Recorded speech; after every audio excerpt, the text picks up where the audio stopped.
Wake that ass up. In the morning. The Breakfast Club. Morning, everybody. It's DJ NV, Angela Yee, Charlamagne the God. We are the Breakfast Club.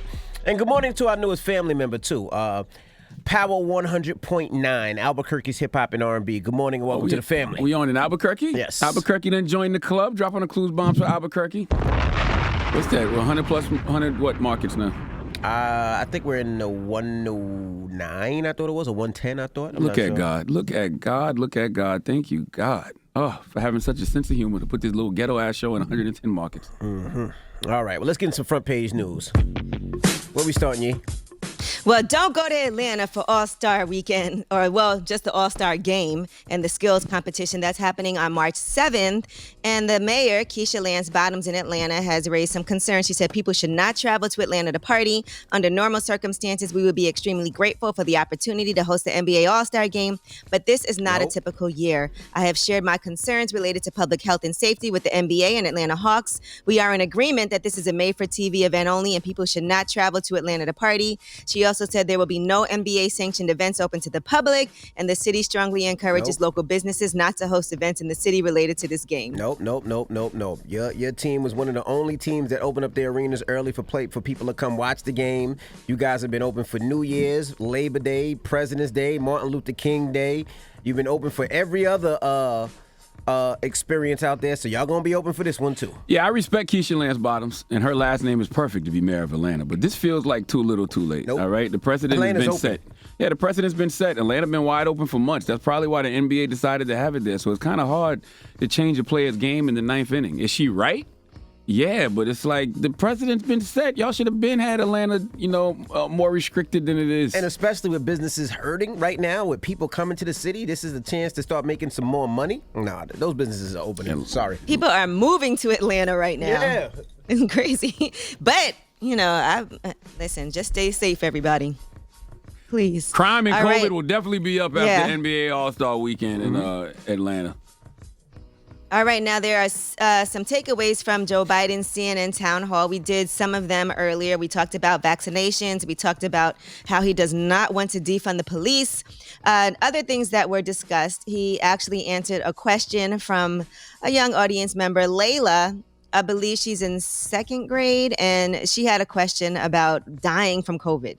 My children, Layla, 8 here, and my son, Mateo, 7 at home, often ask if they will catch COVID, and if they do, will they die? Well, first of all, honey, kids don't get COVID very often. It's unusual for that to happen. You're not likely to be able to be exposed to something and spread it to mommy or daddy. And it's not likely mommy and daddy are able to spread it to you either.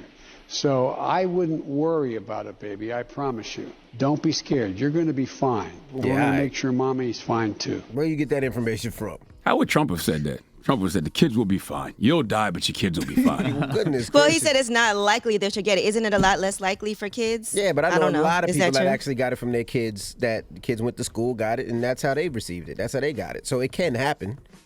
Right, it can. Yeah, absolutely. They said it's less likely for kids. I don't know. I do feel like I do remember when Trump said kids are almost immune from COVID. People jumped down his throat and got mad at him.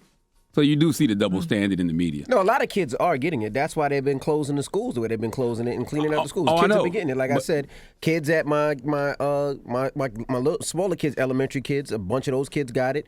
Kids at my high school and my son's high school, 7 players on his team got it. Like, kids are getting it. I know, I do, but I just remember last summer Trump said, kids are unlikely to catch coronavirus. I think he said kids are almost immune from coronavirus.